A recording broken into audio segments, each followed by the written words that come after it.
This is Smooth 98.1. We love music and we love life. It is an Independence Day Tuesday morning, first day of October 2024. It is also a brand new month as well. We get to start all over again. September absolutely flew by, and it was an absolutely awesome month for me, and I hope it was for you as well. This is the Smooth Breakfast. Ayokunmi right here with you. Time to have a conversation. That's what we do at this time during the weekdays.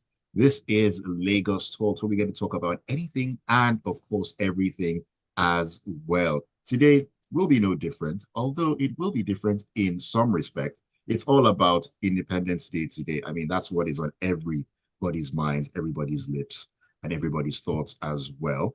But we're not looking at things from the perspective of, oh, what is going on in the country today? The economy, security, there's no food. I mean, we have these conversations every other day. We talk about them on a regular, on Freshly Pressed, and at other times as well.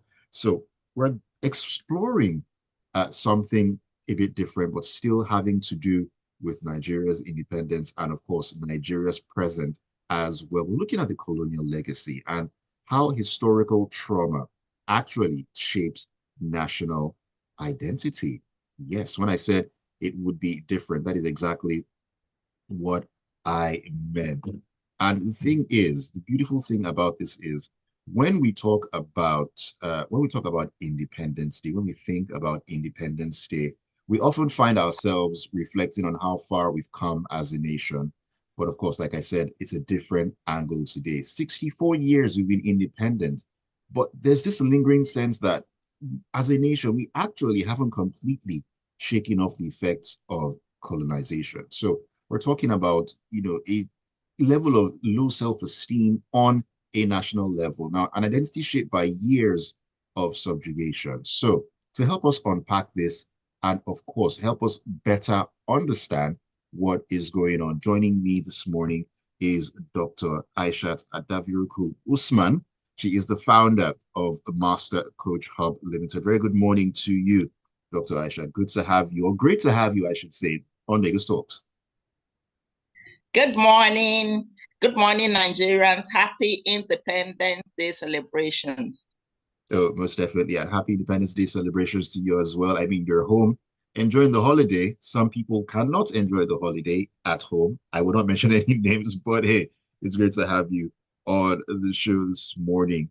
Now, when we never actually talk about colonization or the colonial times in a sense. Let's talk about, oh, Nigeria gained independence in 1960, became an independent nation, and then everything moves forward from there. But we never really talk about the psychological impact of that on national identity, something that hardly ever comes up. I wonder why. Maybe something that is not registered in our consciousness, or we just decide not to talk about this.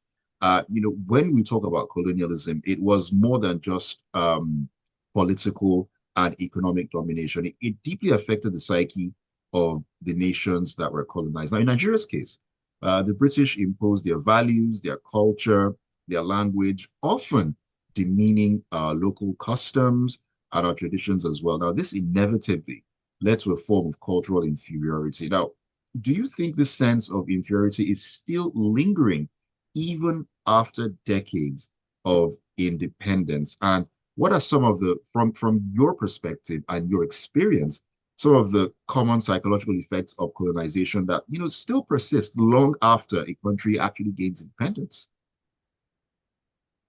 Um, from my professional opinion, 64 years after independence, I would say that colonization still has left its psychological effects on Nigerians. Some of these effects are manifested in what we see in terms of lose of identity of who we are. We have a fragmented sense of self in some instances, and we still struggle with low self-esteem because sometimes we look at the Western culture as Mm, superior to our own local culture. And right. this led to, sometimes our inability to actually actualize our greatest potentials as a people and as a nation. The effects can be felt in, for instance, our language. A lot of Nigerian languages today is going into extinction because it is not used. If you put this side by side with India, for example, post-colonialism, India has, to a large extent, reclaimed some of its culture. When you talk about dressing, when you talk about the national language. But in Nigeria, the opposite is the case. In short, English, your ability to speak English is seen as a mark of intelligence in Nigeria, which is not the case, right? So we have some of this lingering sense of dislocation, which has led to low sense of self-esteem, which has led to fragmented sense of self. When you say a fragmented sense of self, what do you mean by that? For example, we'd rather choose an English where, recently the Osun State government asked its workers to adopt our Nigerian ways for right? So would rather in most professional settings, you see that the English way is promoted over our local ways. And of course, when you talk about our education, my 4-year-old son will tell you that his teacher told him that it's bad to speak any other language except English at school, without explaining to him that, without explaining to him that why that is so is that more, everyone understands English. So the way she communicated it to him made it seem as if it's wrong to be able to speak. Even at home, when you in speak, any setting, he's like, my teacher say it's bad. Even at home. So his teacher didn't properly explain that to him because of the kind of educational system we have. Our educational system is Western, our political system is Western, everything is Western. And because of this, as a result of colonialism, we have this tendency to kind of reject our local, even sometimes our local dishes. Really? Yes. Huh. I don't think I've met anybody that has said no to maybe a hot plate of amala or something like that. I'm just saying, I'm just saying, putting my hands in the air. I'm speaking for myself on this one. But that's a very interesting perspective. And talking about language, that is something that I've spoken about at different times and talked about how over the years we're gradually losing the essence of it. You meet a lot of younger people now who struggle to speak their indigenous languages. And if you talk to their parents as well, even their parents struggle, speaking the indigenous language. That when you ask the parents questions as to how that was, they would say, oh, when they were younger at home, their parents forbade speaking of said language in the house.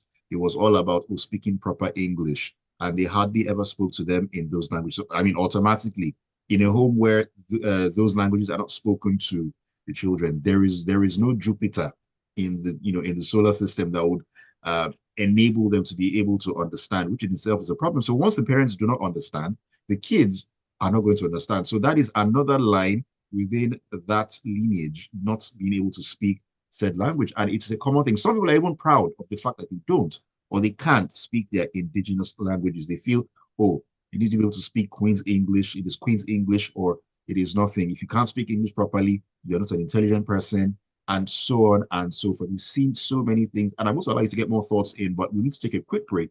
When we come back in on Lagos Talks, we'll be talking more about the colonial mentality and, of course, the internalization of inferiority. Is it inferiority that causes us to think in that way that anything that has to do with our own indigenous things are inferior to that of the Western world? We'll answer that and a lot. Don't go anywhere.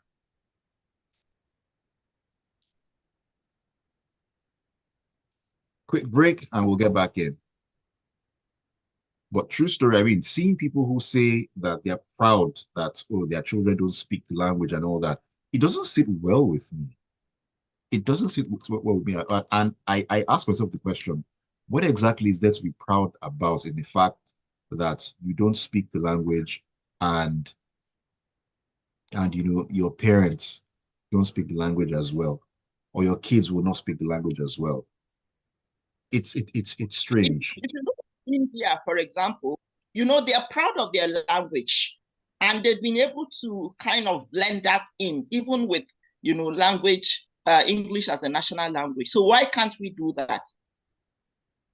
Exactly. Why can't we do that? Because I really don't know. I really don't know. And I think, where kids are concerned, it stems from the influences they have, their parents, school, and all that. Even if in school, okay, because the school setting, English is universal language that I can understand. But what about at home? What about at home? Because I know when I was younger, my mom used to speak in Yoruba to us at home on a regular. Mm-hmm. She wasn't having that whole English because I mean, she was a woman from Ibadan, Oyo State, call Yoruba and all that. How would her child not be able to speak the language and all those things? So right from the grassroots, right from when we were young, it was standard. You can speak English in school. I mean, she would speak English at home as well, but Yoruba definitely played a part. And I'm very thankful for that because if not, I would be struggling to be able to speak the language right now. Ah, time to get back in. Okay. Welcome back to Lagos Talks on Smooth 98.1. Love music, love life, an Independence Day edition of the show. You're most welcome along. To the right, if you're just tuning in, you are in the right place. Ayokunmi right here with you.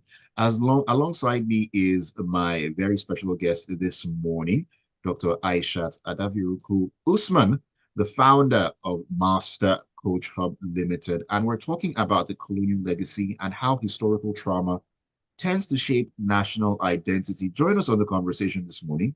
WhatsApp is one platform, 0809 is the WhatsApp number. You can also give us a call on WhatsApp if it's convenient for you to. The studio line remains 0201 4489981. 0201 4489981. We're also streaming live on YouTube. Yes, you can find us at Smooth 981 FM Lagos. Smooth 981 FM Lagos. That is the YouTube platform. So join in on the conversation and talk about this colonial legacies, Independence Day, but we're looking at things from a completely different perspective this morning. All right, welcome back to the show, Dr. Aisha. It's been an interesting first 18 minutes or thereabouts into this conversation. Now, like I mentioned, we're going to jump into the colonial mentality and the internalization of inferiority. Now, one of the long-term effects of colonialism is that internalization of inferiority. It's often referred to as a colonial mentality. I mean, Fela has sung about this at different times, even all those years ago. Till this day, that man was a visionary. His music still rings true. Now, this refers to a preference for foreign goods, for lifestyles, for ideas over our indigenous ones right here. Now, we still see this play out in Nigeria today, from the preference for foreign education to the belief that Western healthcare products and even leadership models are way superior than whatever it is that we have to offer. Now, that's just my intro into this, but let me get your own perspective into what exactly colonial mentality is and why it is so very pervasive, even 64 years after independence. Also, thank you so much. Welcome back. Like we said, colonial mentality, like you also said, refers to that ingrained belief that the colonizer's culture is inherently superior to ours. And this mindset is pervasive because colonialism did not just impose on us physical control, but it also restructured our mental landscape, how we think, how we feel, and how we behave. The colonial mindset worked, and the system work to devalue our indigenous system while glorifying the colonizers' worldview. Now, decades after independence, we still struggle with some of these things. I spoke about our local dishes, and you said, well, most people would not reject a bowl of amala and ewedu. But do you know that same people would rather use fork, than the traditional way of actually washing your hand and just, enjoying the meal like it's supposed to be enjoyed. So we have the influence, like you said, in our economics, in our aesthetics, in our social norms, in how we do the things we do within ourselves in terms of relationship. All of this, we have the colonial mentality that has kind of overshadowed all of the things we do. But now, this is one of the reasons why we're having this conversation we're having.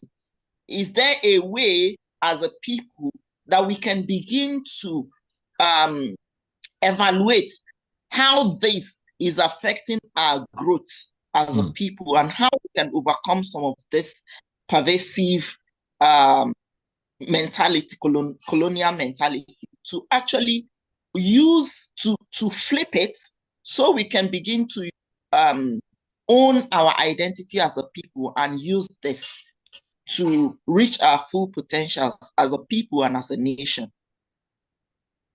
All right, thank you for that. Now, I'm going to go back to something you said. I mean, you referenced India.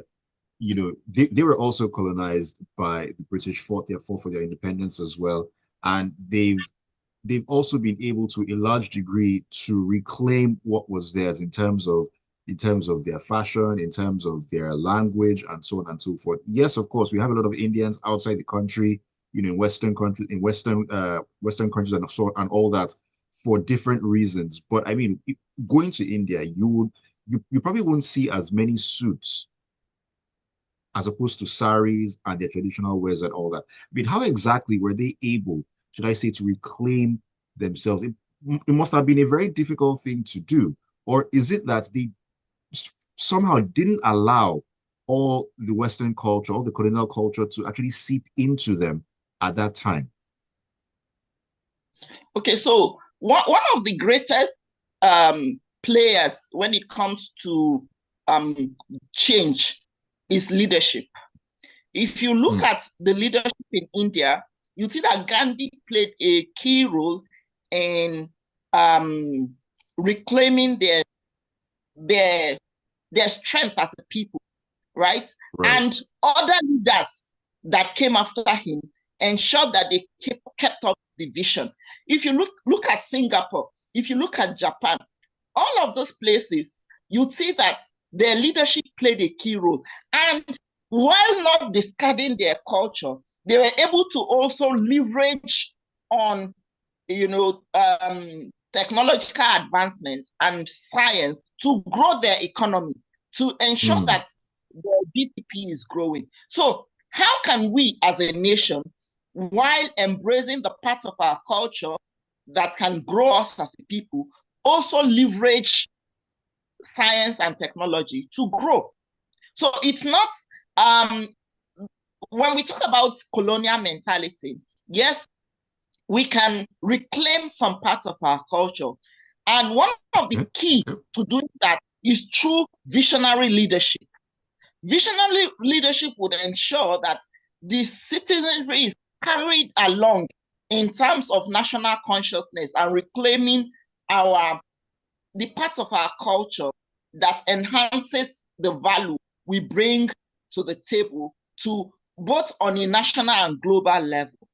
If we're able to do this as a people, we would be able to reclaim our place in the community of nations. India is the go-to place today when you talk technology and medical tourism. You have India. Yeah. Singapore is a tourist attraction. Japan, when you talk about electronics and all of that. So what do we bring to the global table as a people? Yes, I know that in some instances, we showcase our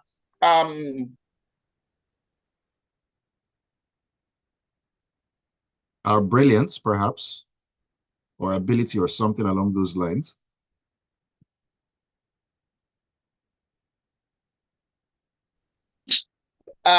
do this in a bigger way, right? And we also need to go back and offer more value, both at the national level and at the global level. If we look at, for instance, National Orientation Agency, what is National Orientation Agency doing in terms of getting us as a people to understand the value of our culture and the importance over the colonial culture? It's a kind of cognitive dissonance where over time, people have been told for generations that our culture is backward, we're uncivilized, and we begin to devalue some of them. But with visionary leadership and with the right kind of orientation, we can begin to, because it starts from us understanding the value we possess to be able to build on that foundation. So sometimes, because we've already been told that, oh, we're backward, we're uncivilized, we're even afraid to voice some of the bold ideas that we have as a people. So visionary leadership is number one. And then National Orientation Agency needs to do the work of re-educating us as a people on those parts of our culture that is, unique, that can project us as a people, and give us a place in the Committee of Nations. Okay, interesting thoughts here, Dr. Aishat. I'm going to just talk about the National Orientation Agency because they've come into consciousness at different times when different things have happened. People wonder, what exactly is the National Orientation Agency doing? Now, what do you think? I mean, looking at all this, I mean, what is the lowest hanging fruit for them that they can actually do and put in place in order to begin to reclaim these identities, or to be able to flip the script in terms of how we portray ourselves, or we see ourselves in terms of our culture, in terms of our traditions, in terms of what is indigenously ours? What are the simplest things that they can begin to do in order to change this around? We need to come up with a national value system. If we come up with a national value system and we teach this at all levels, at all our educational levels, we continue to re-emphasize this, it will catch on, because what we need to do should be in stages. It will catch on. Do you know that in most schools today, history is no longer part of the subjects that are being offered? So how do we as a people, how do we as a people have that pride in our history if we do not know our history?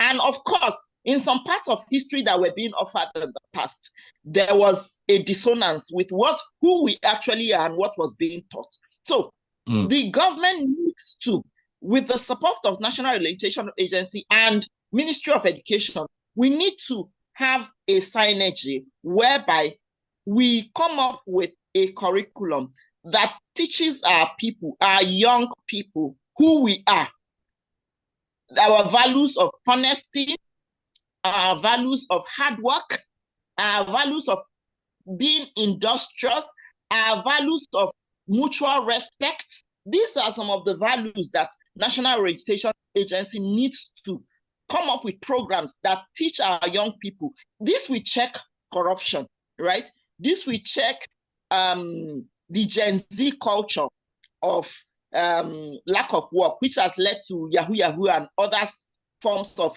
quick ways to make money. Now, if you look at Singapore, this is one of the things they did to come up with a national value system and ensure that everybody is on board with the national value system. So we can do this too, championed by the National Orientation Agency, of course, in synergy with the Ministry of Education and other ministries.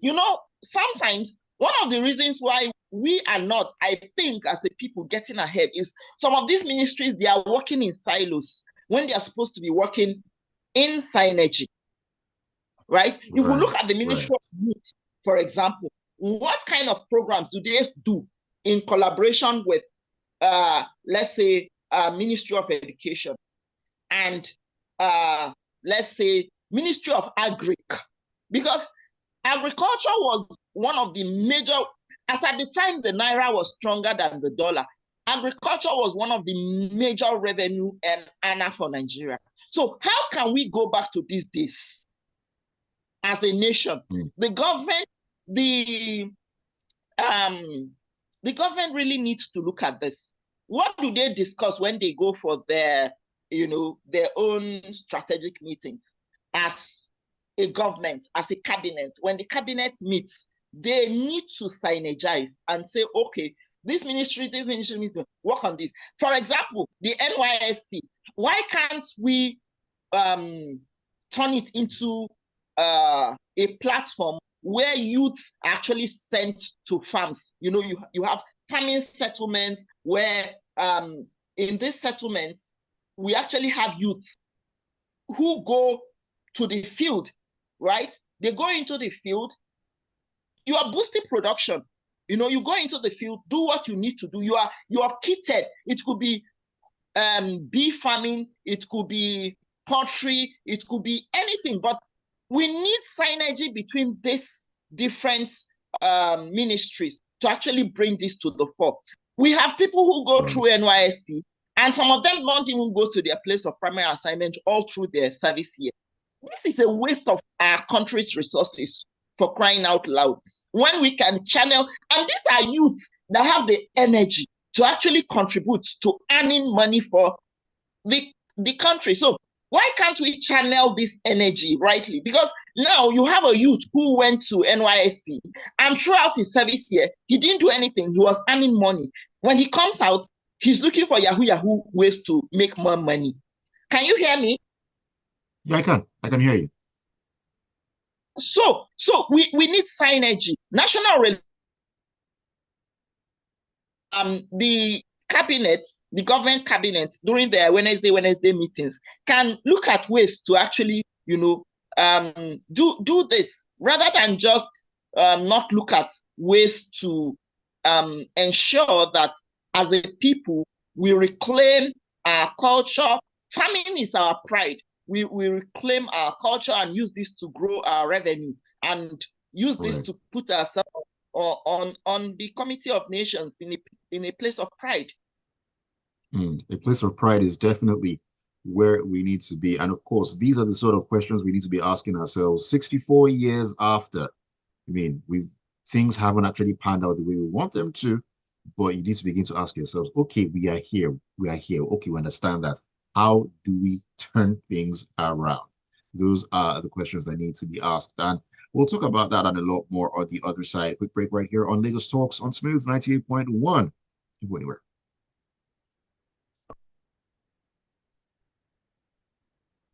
Woo!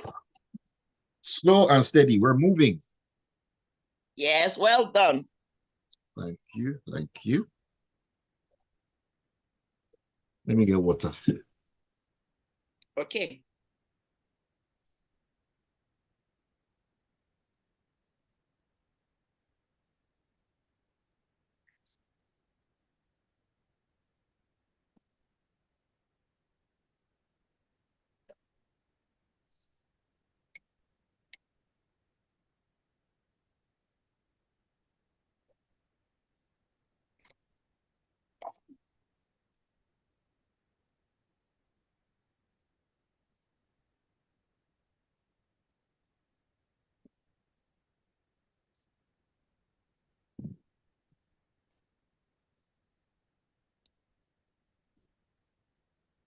Nigeria, we hail thee.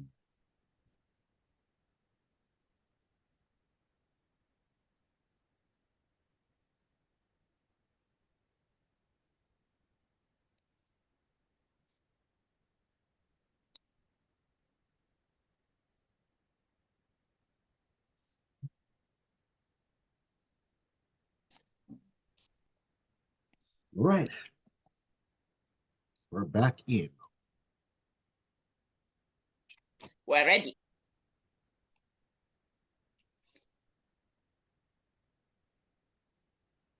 Oh, yes, it's always fresh and definitely highly informative. The Smooth Breakfast on Smooth 98.1, your love music, love life station. This is Lagos Talks, where we get to have conversations about every single thing you can think of, where we get to share knowledge, share perspective, and of course, learn from each other as well. Today, we're still on that trajectory. Oh, yes, we are. It's all about Independence Day today. Ayokunmi here with you.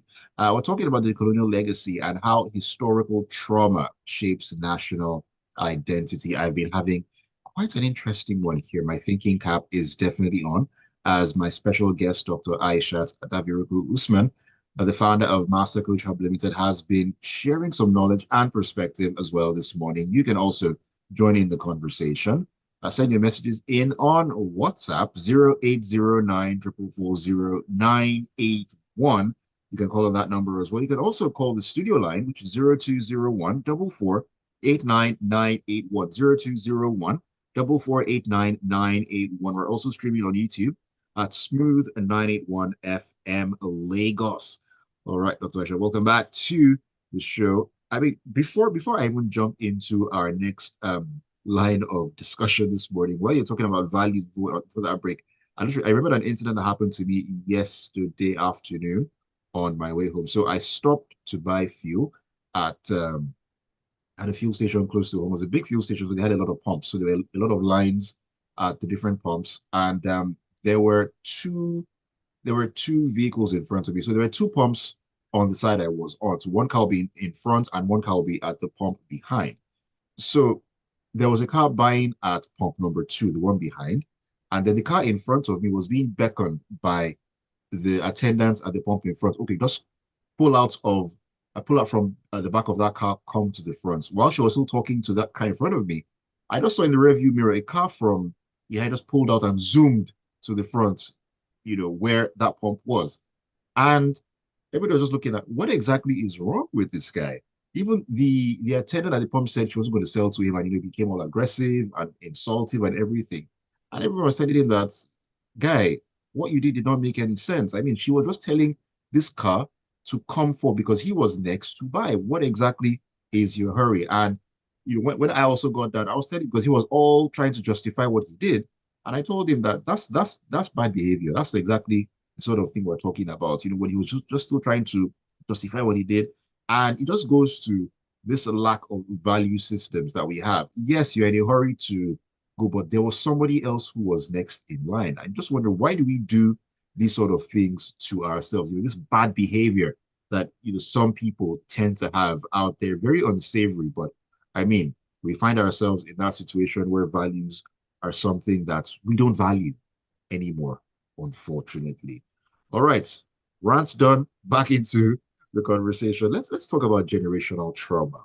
Now, that is a biggie that I've heard a number of times. Psychologists talk about generational trauma, how unresolved trauma can be passed down from one generation to the next. Now, can we make an argument that Nigeria in general is suffering from generational trauma? I mean, how exactly might it apply to post-colonial societies, especially for us here in Nigeria?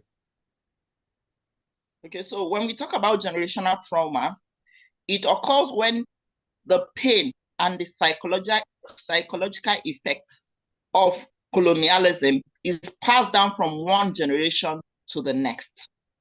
And when we talk about post-colonial societies, this trauma is not only individual, but it's collective. And it includes the erosion of our cultural identity. It includes economic exploitation and the disruption of traditional societal structures. We still see the effects today in our education, in our family values, and even in our governance, where the past continues to influence what we currently have as a people.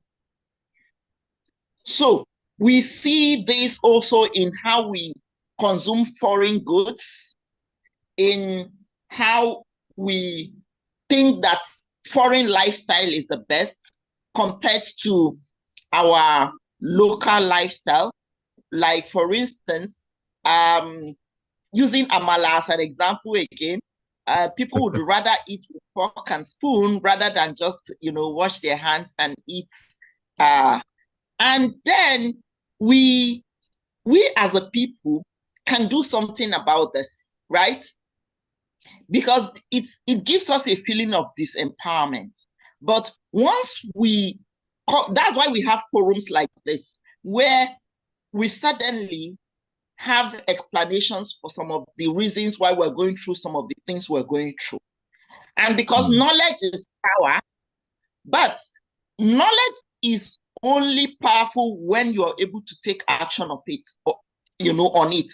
One of my role models, he said something. He said, knowledge is power, practice is the key to that power. So it's not enough to understand why, as a people, we feel disempowered. It's not enough to know why we have some of this low self-esteem, but because we now know, we're able to say, okay, what do we now do about this knowledge? How do we utilize this knowledge to enable us come out of these shackles of generational trauma and be able to own our identity as a people, own our potentials and realize them?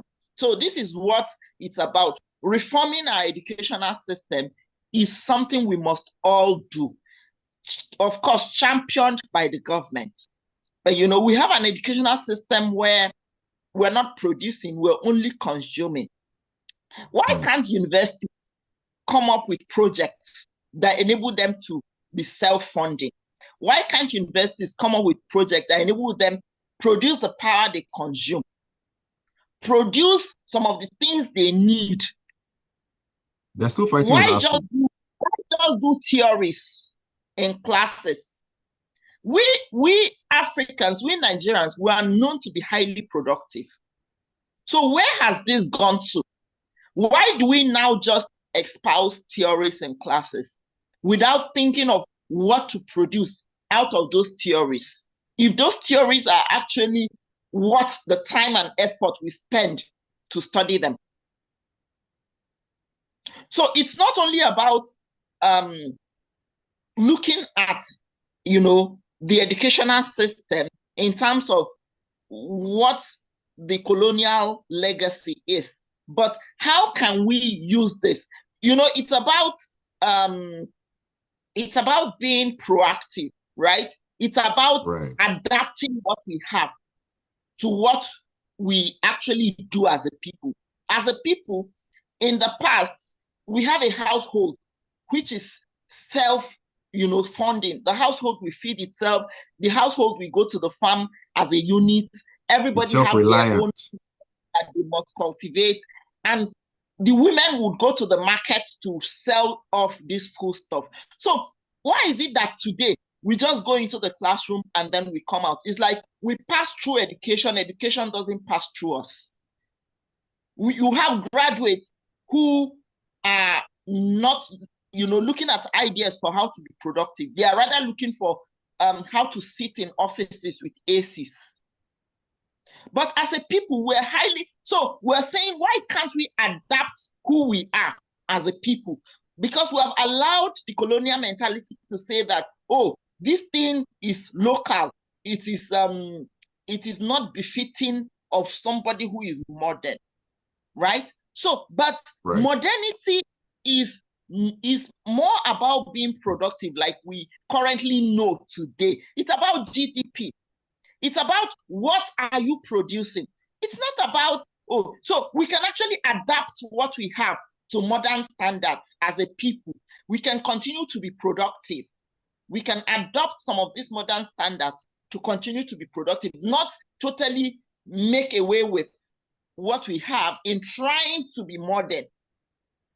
And this modernity is leading us to being unproductive. All right. Thank you for sharing those thoughts, Dr. Aisha. Let's take our final break on Lagos Talk. When you come back in, we'll begin to navigate our way to the finish line concerning this conversation. But hey, there is a lot more to come. Lagos will be back in a bit.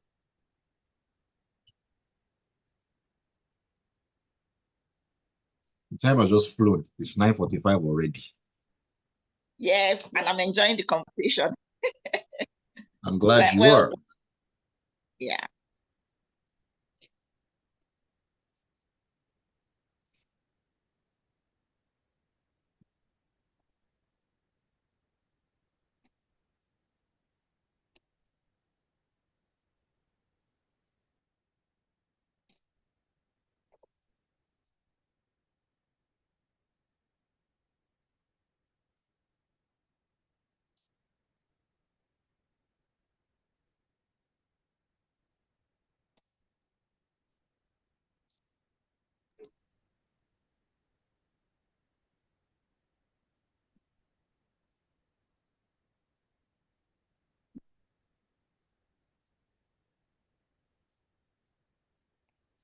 All right, you're listening to Lagos Talks on Smooth 98.1 on a Tuesday morning, 46 minutes past 9 a.m., 1st of October 2024. My name is Ayokunmi, and we are having a discussion this morning talking about the colonial legacy. Hey, it is Independence Day after all.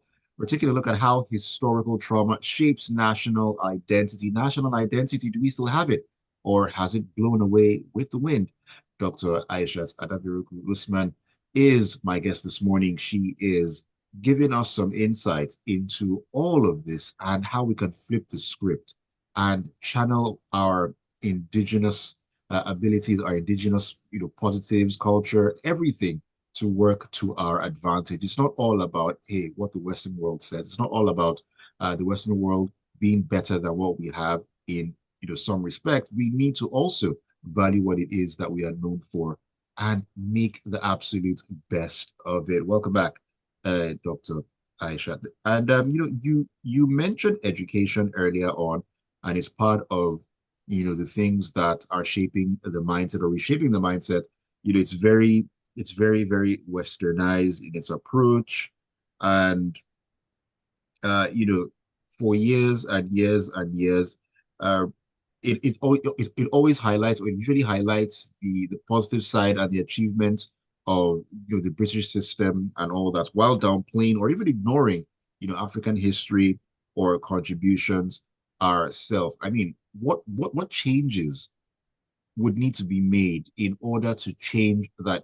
I mean, I'm not saying that, oh, flip the entire script that Western education is bad. It is, but how exactly can there be coexistence that also supports, that also puts at the forefront what is truly African or truly Nigerian, what is ours? Okay, like what we said about India, India has managed to retain those parts of its culture that are viable, that speaks of their national identity, while also embracing advances in technology and science. So to rebuild national pride and self-worth, Nigeria's educational system needs a comprehensive reform. Would we say this colonialism, we have done a reform of our educational system as it is today to conform to changing trends Hmm. worldwide? So this would involve integrating indigenous languages. I know to an extent, like while I was in secondary school, you could choose between doing Hausa, Igbo, or Yoruba as part of the subjects you do. I don't, Right. okay, I think it's still there, but is it being emphasized, as it should be? So we need to pay more attention to integrating indigenous languages, but more especially our history into our curriculum from primary level up to tertiary level. We must ensure that our people understand our history and our cultural practices. And this Amazing. history should focus on pre-colonial African achievements. We have a lot of our history that has been distorted.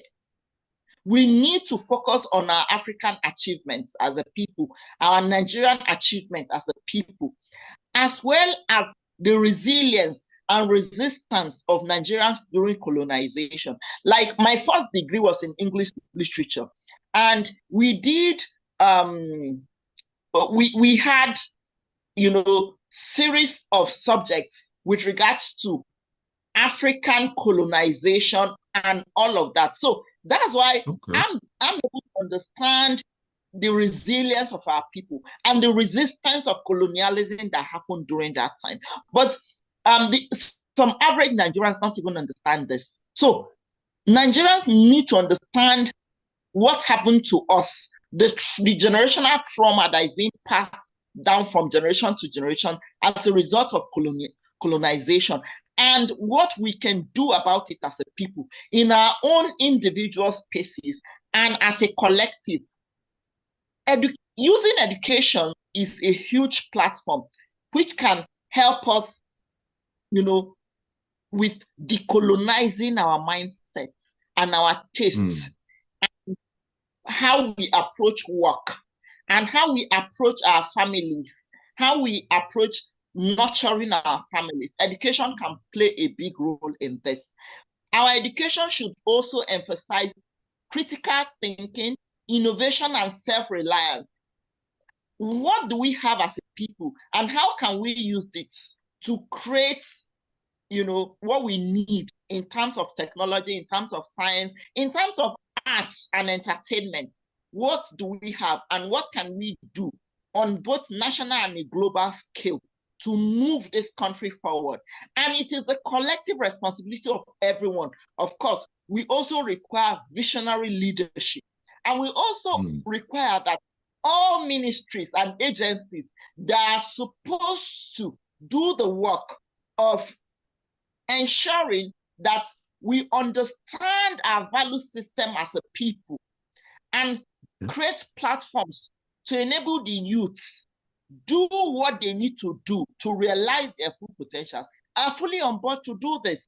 So we were once again emphasizing the work that the Ministry of Education needs to do, the Ministry of Youth needs to do, the Ministry of Agric needs to do, National Orientation Agency needs to do in coming up with frameworks that overhaul the colonial frameworks that is currently keeping us stuck and in generational trauma. We can do this as a people. I like the positivity. We definitely can do this as a people if we put our minds to it. Okay, I mean, I've been loving this conversation. Don't want it to end, but you know what they say, all good things must come to an end at some point. As we wrap up on this, Dr. Aisha, I mean, this is probably me putting you on the spot, but hey, it's something I've been known to do every now and then. Do you think it's possible for Nigeria to fully shed those psychological effects from the colonial era? I mean, or would they always linger in one form or another? Yes. You said, is it possible? Repeat the question, please. Yeah, is it possible for Nigeria to fully shed, those psychological effects of the colonial era, or will they always linger in one little form or the other? What do you think? I think it is possible to shed it to a very large extent, even if it lingers. Why don't we allow the positives linger, like India has managed to do, So collective healing is possible of our psychological wounds. And this requires acknowledging the trauma, fostering national dialogue about its impact. So once again, all the ministries and agencies that are supposed to do the work of healing must come up with innovative ways to do this for us collectively as a people. So we can look at cultural renaissance movements that can help revive and celebrate our indigenous knowledge, arts, and languages. Programs that promote mental health and emotional healing must be at the forefront of our national consciousness and national policy as a people. We must come up with policies. We must look for experts who can help us as a people navigate this. Sometimes we just put political people, we put people as political appointees without them having the professional expertise to actually navigate what we need to navigate. And this has contributed to our problem as a nation. So cultural renaissance shared by professionals who have the in-depth knowledge of what it takes to overcome generational trauma must be put in place by this government. So, and leaders should work to dismantle institutional structures that perpetuate some of this colonial mindsets while encouraging national policies that prioritize cultural preservation and empowerment. Yes, Nigeria can fully heal. It is possible. If we must allow anything linger, it should be positive, like keeping up with advances in technology and science. Nigeria as a country, if you go back to Benin, Benin has some of the most evolved artworks in history. Some of them are still in Western museums up till date. So we are not We are not a people without a rich culture. We're a people with a rich culture, which some of these colonial masters even stole from. Given time and space, we could have evolved naturally on our own. But that notwithstanding, we can still borrow those aspects that can enhance us as a people and adapt it to what we have to create something truly unique. It's Nigeria to the world, and we can do this by embracing our unique gifts, our unique talents, and it is the work of everybody.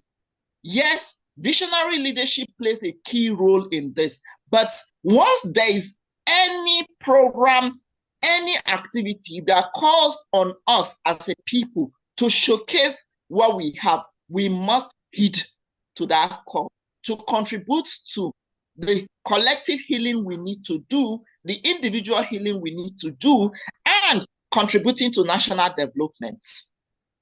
All right, Nigeria to the world. I absolutely love it. Thank you so very much for sharing your thoughts this morning. I've been talking with Dr. Aishat Adaviruku Usman, the founder of MasterCoachHub Limited. Before I let you go this morning, Dr. Aishat, I mean, for those who are listening right now, those who love to get up on social media, Instagram, Twitter/X, and so on, where can they find you? Where can they send you DMs to talk about this and a whole lot more? I'm sorry, I didn't get the question. Oh, I said for those who would love to, get in touch with you, talk to you more, maybe on social media, on Instagram or Twitter/X, we'll have to send you a DM just to pick your brains and all that. Where exactly can they find you on those platforms? Okay, they can find me at Master Coach Hub on Facebook, on Instagram, and on Twitter at Master Coach Hub.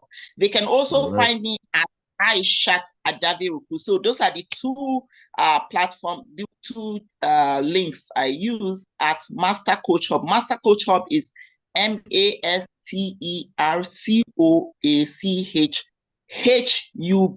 at Master Coach Hub. All right, absolutely fantastic. It's been a pleasure having you on the show this morning. Thank you once again for taking out the time to join me. It's been a pleasure having this conversation with you, and I pray that we really, really reflect on what we need to do in our individual capacity and as a nation to put ourselves on the table with the Committee of Nations. All right, amen to that. Do have yourself a great Tuesday and a great rest of the week ahead. And Lagos, thank you all very much for being a part of Lagos Talks this beautiful Tuesday morning. Keep it tuned to Smooth 98.1. The fun never stops. More great music coming your way on a great Tuesday, Independence Day morning.